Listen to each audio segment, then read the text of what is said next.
कुंज बंसल जी हमारे साथ हैं। कुंज सर, बताइए क्या चुना है आपने?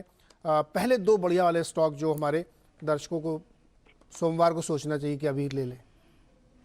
जी हाँ, बढ़िया तो समय के साथ ही पता लगता है कि हम्म। आने वाले टाइम में आपको रिटर्न दिया हो बढ़िया हो जाता है और जिसने रिटर्न नहीं दिया हो बढ़िया नहीं रहता है। पर हम्म। फिर भी हम लोग बाजार में हैं तो कोशिश करते रहना पड़ता है और करते रहते हैं। हम्म। तो मैंने एक लार्ज और एक मिड कैप शेयर चूज किया है। हम्म। और थोड़ा सा जो हम बाजार की भी बात कर रहे हैं तो बाजार में हालांकि इंडेक्स जो मिड जून में बॉटम आउट होकर थोड़ी रिकवरी हुई थी, अब हम्म। इस पूरे पिछले हफ्ते और उसके पहले वाले हफ्ते में भी थोड़ा सा रेंज बाउंड मूवमेंट मार्केट हो गया है। पर उसमें आउट परफॉर्मेंस आ रहा है कंज्यूमर ड्यूरेबल्स, कंज्यूमर गुड्स और ऑटोज में मेनली। हम्म। तो मैंने इनसे हटके, क्योंकि आपने मॉनसून सेल की बात की, तो थोड़ा सा जहां मोमेंटम नहीं है हम्म। वो सेक्टर्स और स्टॉक्स चूज किए हैं, क्योंकि वहां पे वैल्यूएशन अभी भी अच्छे हैं। तो एक बहुत ही पॉपुलर नेम है लार्ज कैप में, क्योंकि मैंने कहा एक लार्ज कैप है तो लार्ज कैप में शुरू करते हुए आईटी सेक्टर में मैं थोड़ा सा एक Contra investment opportunity medium term के लिए रिकमेंड करूंगा। स्टॉक का नाम है टीसीएस, टाटा कंसल्टिंग सर्विसेज, जिसका हम्म। रिजल्ट भी आ गया है। तो वो एक अनसर्टेनिटी की, अभी हम जून क्वार्टर रिजल्ट के सीजन में चल रहे हैं, तो रिजल्ट अच्छा आएगा खराब आएगा, उसका क्या शॉर्ट टर्म इम्पैक्ट होगा, वो भी खत्म हो गया है। तो टीसीएस मेरा पहला पिक है। 4,000 52 वीक हाई के सामने अभी 3,000 से मार्जिनली नीचे के भाव पे ट्रेड कर रहा है। इनफैक्ट आज भी 52 वीक लो पे हिट किया था, कल परसों भी किया था। हो सकता है, जैसा मैंने कहा, मोमेंटम अभी साथ में नहीं है सेक्टर के भी और स्टॉक के, तो थोड़ा सा और भी गिरे तो वो जितना गिरेगा उतनी बाइंग अपॉर्चुनिटी है। बट मुझे नहीं लगता यहाँ से 8-10% से, शायद उतना भी नहीं, से ज्यादा गिरने की का चांस है। और मीडियम टर्म में करीब 1 से 3 साल, 3 साल तो बहुत लंबा सा, 1 साल के प्लस में अच्छा रिटर्न मिल जाएगा वापस से। मुझे लगता है सेक्टर में भी इंटरेस्ट आएगा। रुपी हम देख ही चुके हैं किस तरह से 5-6% पिछले महीने भर में गिर गया है, 75 से करीब करीब 80। हालांकि उसका बेनिफिट आईटी कंपनीज को नहीं होता है, क्योंकि जो कस्टमर्स होते हैं वो अपने प्राइस नेगोशिएशन में ले लेते हैं, और जो इनका फॉरवर्ड कॉन्ट्रैक्ट में भी ये लोग पहले से ही रेट बुक किए हुए होते हैं।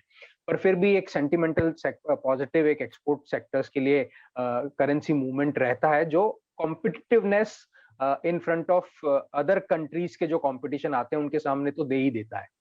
तो और इस क्वार्टर का नंबर भी आया है, ठीक है, थोड़ा सा डिसअपॉइंटमेंट ऑन एक्सपेक्टेड लाइंस है टॉप लाइन ग्रोथ में, और थोड़ा सा मार्जिन में भी।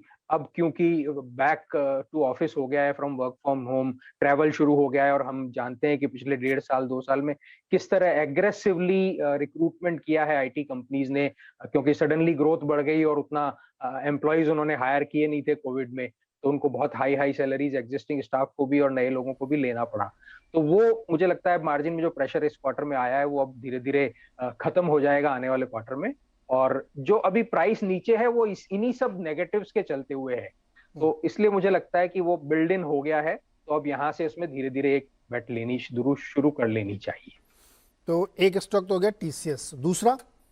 दूसरा, अगेन मैं नॉन पॉपुलर सेक्टर पे ही रहता हूँ, BFSI, banking and financial services. Hmm. हम देख ही रहे हैं कि किस तरह सेक्टर बाजार में नॉन पार्टिसिपेंट रहा है। अभी हाल में थोड़ा बहुत चला है, बट अदरवाइज 1.5-2 साल में इनफैक्ट दोनों आईटी सेक्टर और बीएफएसआई सेक्टर के परफॉर्म नहीं, मार्केट में पार्टिसिपेट नहीं करने का कारण ये भी है कि ये एफआईआई ओनरशिप में बहुत हाई सेक्टर्स थे। और हम्म। हमने देखा है पिछले साल भर में, 1.5 साल में, किस तरह से एफआईआई कंटिन्यूअसली सेलिंग करते रहे। हम्म। तो वो सेलिंग वहीं से करेंगे जहां उनकी हाई ओनरशिप जहाँ थी। पे आई हो, तो करेक्ट। इसलिए बीएफएसआई और आईटी नेगेटिव रहे। तो बीएफएसआई में बहुत ही स्पेसिफिक सब सेगमेंट, गोल्ड फाइनेंस में मुथूट फाइनेंस एक कंपनी है। हम्म। बहुत ही अच्छी कंपनी है। नेट इंटरेस्ट मार्जिन हमेशा से हाई रहते हैं, 7-8-9% के लेवल पे। रिटर्न ऑन असेट्स हमेशा से बहुत हाई है, 5-6%। पिछले 2 क्वार्टर में थोड़ा सा टॉप लाइन ग्रोथ में इशू था।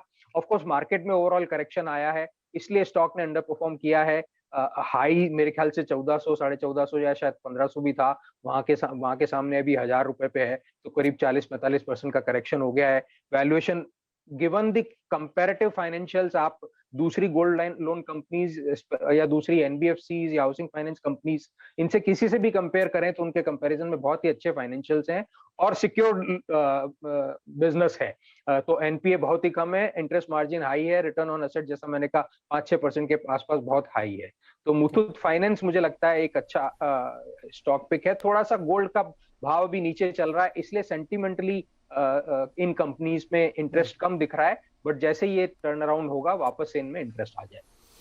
तो टीसीएस आईटी का दिग्गज और उसमें आप कर सकते हैं। दूसरा है मुथूट फिनेंस जो एनबीएफसी है और गोल्ड फाइनेंस की लीडर है इस देश में, और बहुत ही ज़बरदस्त रोबस्ट बिजनेस मॉडल है इनका। इनके मैनेजमेंट से बात करें तो बड़ा इंटरेस्ट आता है बात करने में। तो ये आपको कुछ स्टॉक्स अब तक बता दिए गए हैं। एक स्टॉक आपका रह गया था आशीष जी, आपने एक ही बताया था, दूसरा बताइए अभी पहले।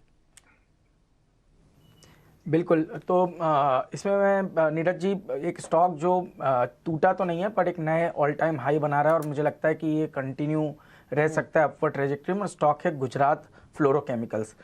मुझे लगता है ये बिजनेस बहुत ही स्ट्रॉन्ग एक बिजनेस मोट है। यहाँ पर फ्लोरीन केमिस्ट्री के अंदर में इनकी बहुत ज़बरदस्त एक पकड़ है और हमें लगता है कि जो फ्लोरोपॉलीमर्स है इनकी एप्लीकेशन काफ़ी new age applications new products में देखने को मिल रहा है। जैसे कि आप इलेक्ट्रिक व्हीकल की बात करें या आप सोलर पैनल्स की बात करें, उनमें इनकी एप्लीकेशन हमें को देखने को नज़र आ रही है।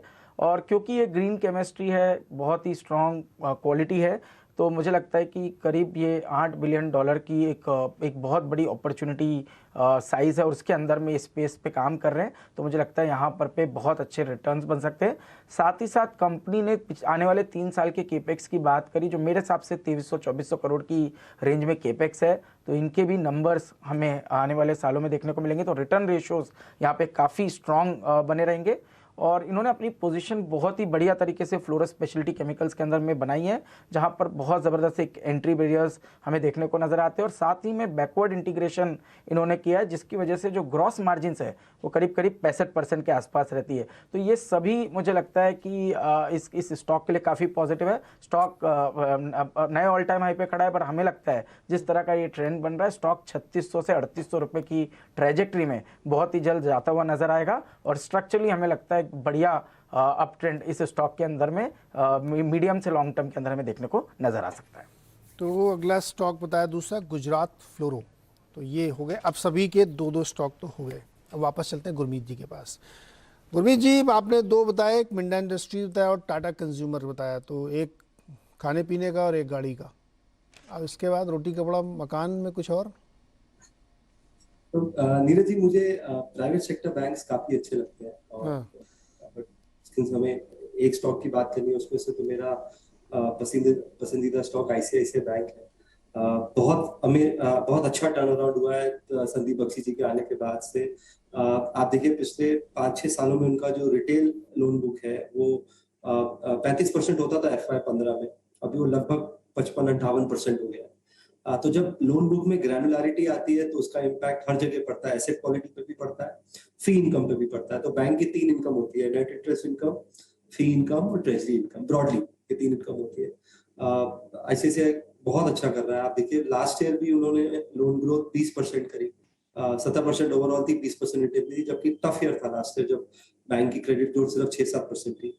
लास्ट क्वार्टर अगर आप देखिए उनका कंसिस्टेंटली नेट इंटरेस्ट इनकम 20% से ऊपर रहा है।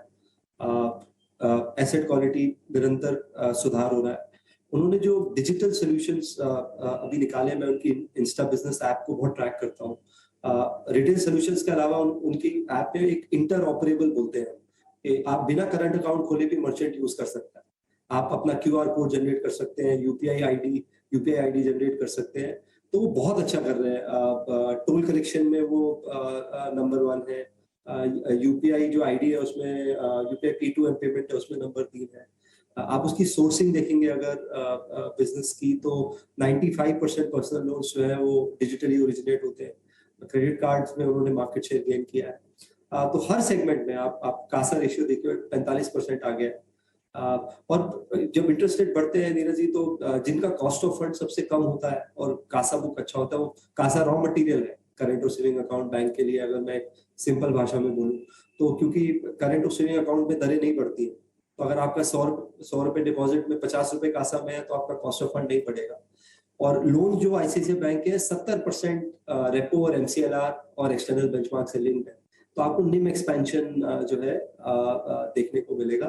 और इस अभी आपने बैंकिंग का डेटा आया, आज सुबह ही आया है कि 13% क्रेडिट ग्रोथ हुई है पिछले फोर्टनाइट में और डिपॉजिट ग्रोथ भी पिकअप हुआ है।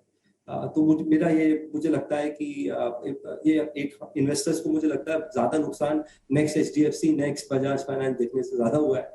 तो मेरे हिसाब से टॉप 3-4 में ही रही है और अगला HDFC, अगला बजाज फाइनेंस, अगला ऐसे